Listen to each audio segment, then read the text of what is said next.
Hey, my friend, and welcome to day 42 of Wade in the Word. This video is going to be a wading deeper video, but don't turn it off. Don't turn it off because there's about 4 things that I want to just discuss with you. And I think the majority of them are going to make our reading today be extra special. I think they're going to really highlight and illuminate some information that we're going to be reading, okay? So stick around with me for just a little bit, and then we're going to bop on over and do our reading for the day. So yesterday when we were reading, I said during the course of our reading, now didn't Jesus come to abolish the law? And I went back and forth, back and forth. You might remember, you might not remember. But a couple of you reached out to me, which I really appreciate, and you reminded me what the truth is. So grab your pencil and your paper, or your pen and your paper, or grab your Bible and turn to Matthew 5:17, or write down the verse, Matthew 5:17, so you can visit it later and read this for yourself. But I wanted just to clarify the truth about what I said, because where my brain was going was incorrect, and I don't want to misrepresent Jesus. So Matthew 5:17, this is from Jesus's very own mouth.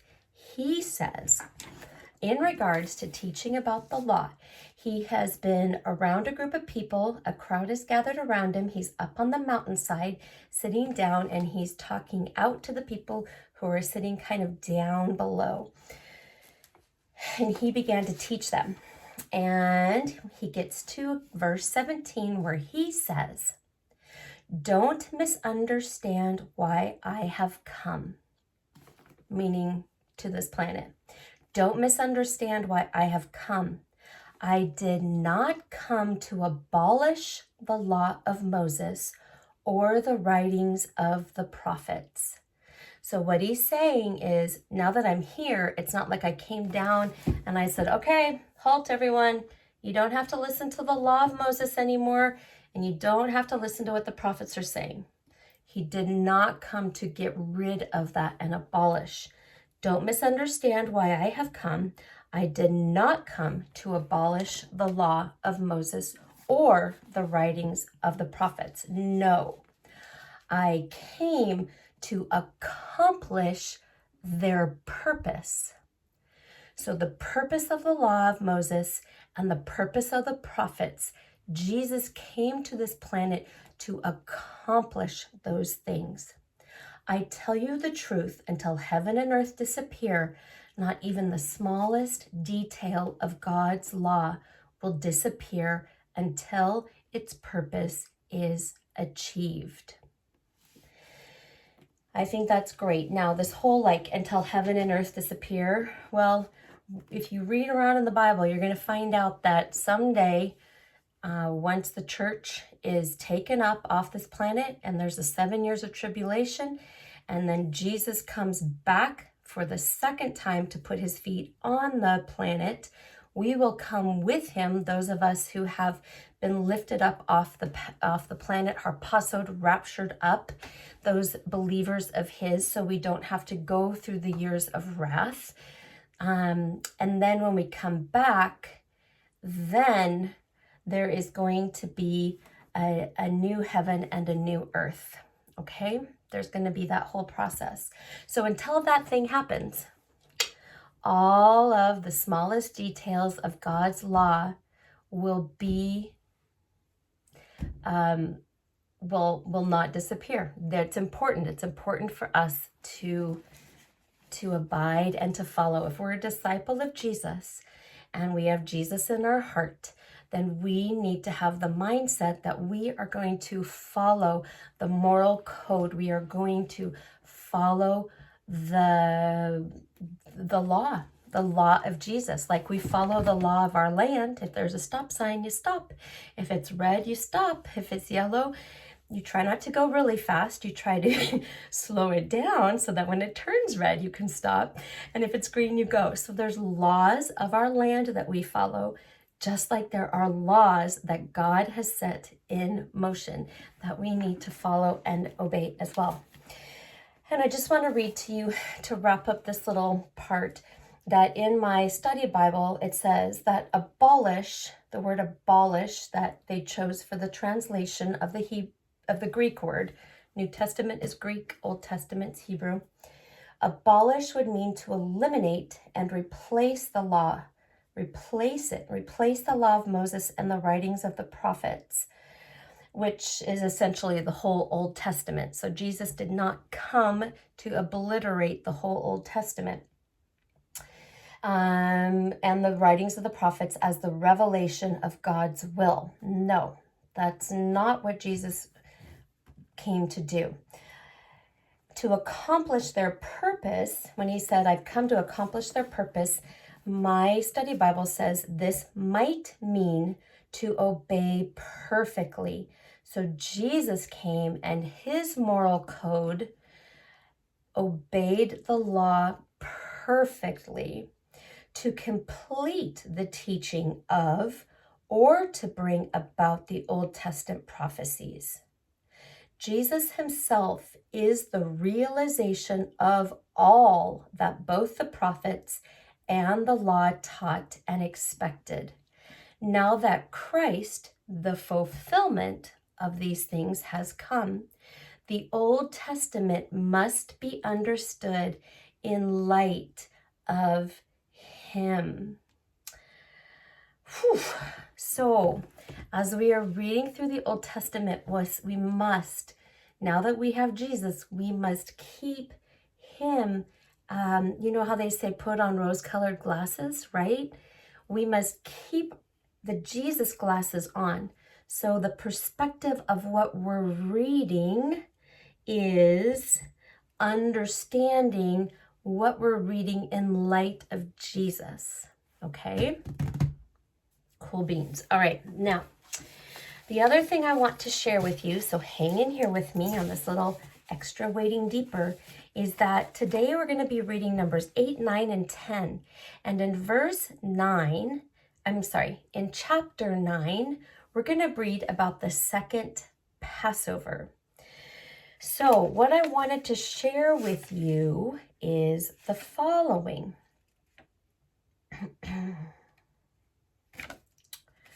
Yeah, don't go away. Okay, so God is going to, where we are in the book of Numbers is it's been 1 year since the Israelites have departed Egypt. It's been a year. And God is going to instruct them to celebrate the Passover. Okay, remember before they left Egypt, they slaughtered the lamb, they wiped the blood over their doorposts, and when the angel of death, correct me if I'm wrong, for some reason when the angel came through the town, the city where they lived in Egypt with Pharaoh, when the angel came through after all the plagues, if they had the blood of the lamb over their doorposts, it passed over their house. It passed Passover. It passed over. And so now it's been a year and God is giving them instructions to remember this day and celebrate this day. It talks about celebrating it on the 14th day of the first month. Now, this is what we need to learn. We need to learn that the months on the Jewish calendar are very different than the months on our Gregorian calendar. Very different. And we'll do another wading deeper on that down the road when I can get my little ducks in a row. But the first month that marks the start of the Jewish calendar year in terms of the festivals is the month of Nisan, Nissan, just like the Japanese made car, Nissan. I drive a Nissan. It's Nisan, okay? And this month falls over our Gregorian months of March and April. It kind of starts right in the middle of March and goes into the middle of April. They were supposed, and this is kind of fluid every year. The dates kind of change a little bit and shuffle around. So the dates of Passover for 2026, beginning April 1st, ends at nightfall of April 9th. Next year, it'll be different. Okay. But this was going to be the second Passover. There are some people we're going to read about who kind of come and say, wait a minute, we're unclean. Wait a minute, or, what's going on? So Moses went back and he talked to God about this, and God said, okay, so celebrate it the second month, 1 month later, the 14th day of the second month. Give them another little opportunity, a second Passover to celebrate, so that they can get their act together with their uncleanliness. And so that second month is called Iyar. Iyar. There's a little r at the end. Iyar. And that falls over the months of April and May. So Iyar is spelled Iyar, and it's the second month in the Jewish calendar, the Hebrew calendar. Okay. There's something I wanted to read here. The Israelites celebrated the second Passover, known as Pesach Sheni, on the 14th day of the second month, Iyar, 1 year after departing Egypt, while the first regular Passover was on the 14th day of the first month, which was Nisan. This second opportunity was provided for those who were ritually unclean or on a journey.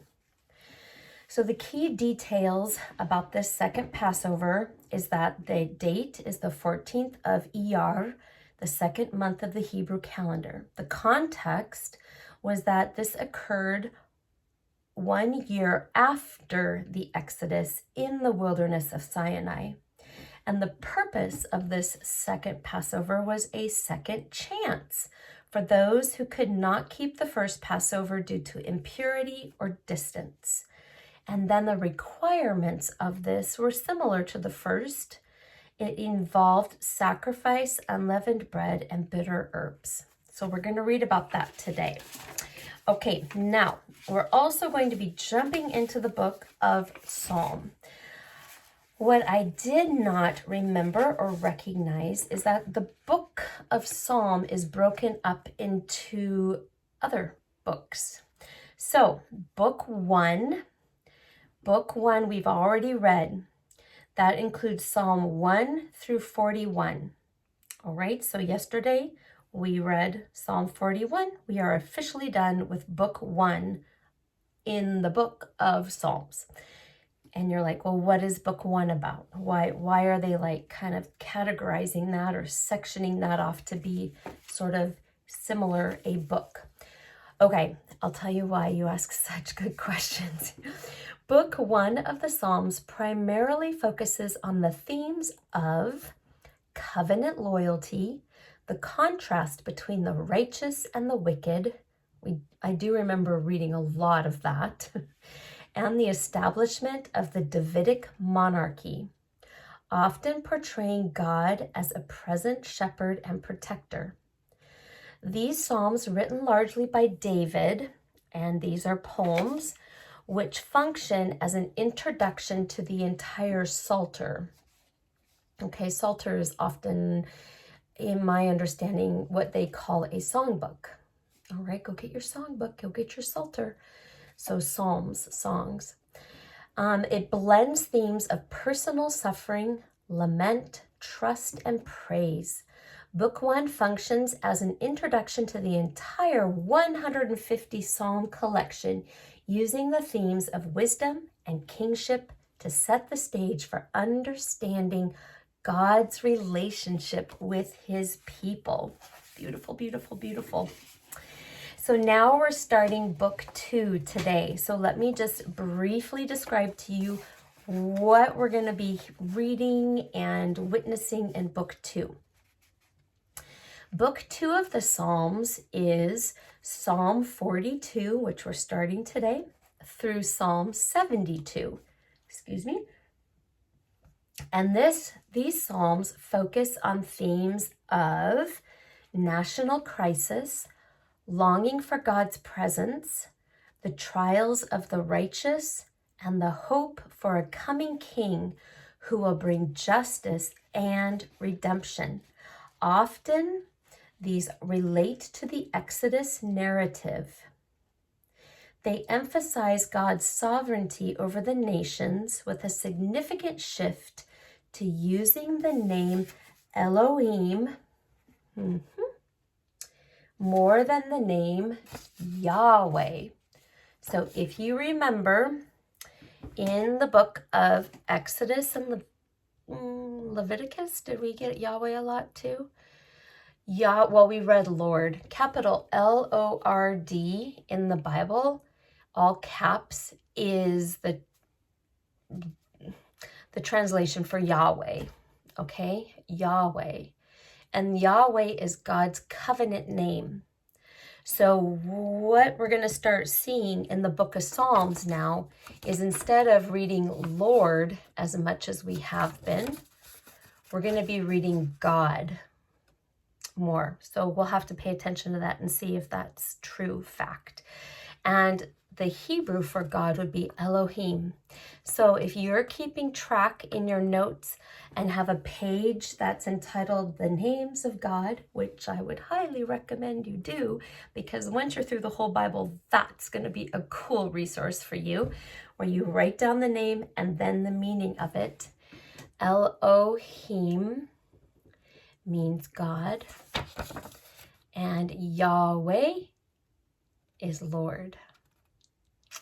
Okay, so in book 2 of the Psalms, let me see here, and a significant shift to using the name Elohim more than Yahweh. Key themes of book 2, Psalm 42 through 72, includes, and details of book 2 include, here we go, point, a messianic kingdom, messianic, Messiah, you hear it there, the Messiah's kingdom theme. It highlights the king and the kingdom, often focusing on the hope for a future righteous king to rule over all nations, culminating in Psalm 72. And we know, because we've had the opportunity to be able to know that Jesus was born. He was on the planet, and he hung on the cross, and he died, and he fulfilled all of those prophetic things. And it's now been 2,000 years, and chances are we're getting pretty close to finishing things up prophetically. Moving on. Point 2, the Exodus parallel, and it's actually Exodus as in like the book of Exodus. Many scholars align this book, book 2 of the Psalms, with the book of Exodus, covering themes of ruin, redemption, and the establishment of God's people, moving from deep despair to longing for the temple and the sanctuary. Next point, the shift to Elohim, okay, is going to be one of the main themes and details. Unlike book 1, which heavily features the covenant name Yahweh, book 2 frequently uses Elohim, or God, reflecting a more personal or universal view of God during times of struggle. And I was thinking about, well, what do they mean universal? Well, if you look at all the religions of the world, many of them refer to a God, but not any that I know of refer to Yahweh. So whereas like Yahweh would be very specific to the Jewish and then Christian religions, in other religions around the world, Hindu, Buddhist,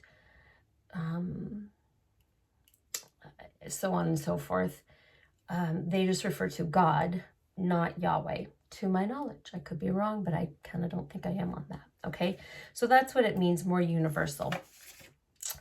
Okay, another theme, and we're almost done. 2 more themes. The theme and the details of these Psalms in book 2 being individual and corporate laments.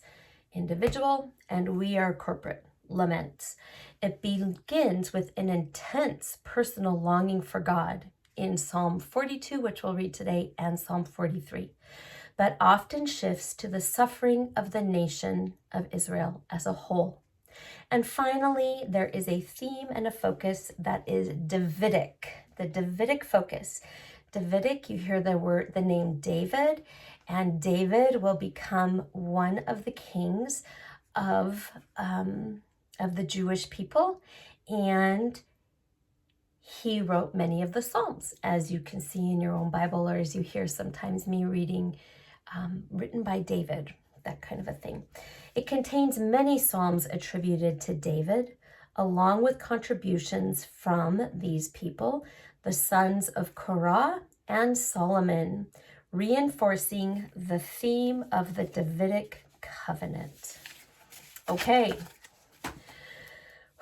So that's kind of what I wanted to say about all of that. And without further ado, let me end this wading deeper.